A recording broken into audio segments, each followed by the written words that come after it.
C'était le 7 juillet dernier, une véritable ovation pour ce qui s'annonçait être l'ultime défilé de haute couture de Christian Lacroix, car le couturier camarguais venait alors d'être placé en redressement judiciaire.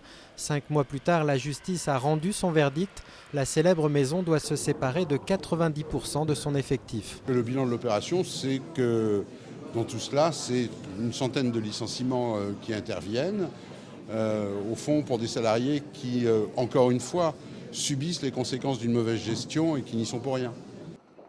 La reprise de Christian Lacroix et de ses modèles toujours fleuris et colorés avait bien suscité la convoitise de 2 repreneurs, dont un chèque d'un émirat du Golfe.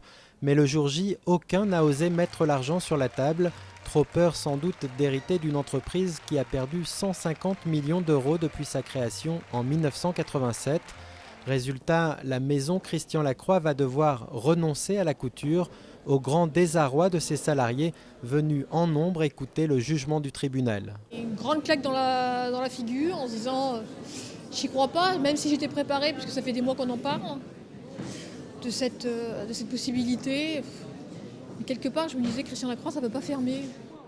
Et Christian Lacroix dans tout ça, déjà styliste pour la SNCF, rien ne l'empêche un jour de relancer une maison de couture, mais pas sous son nom. Il n'en est plus propriétaire depuis bien longtemps.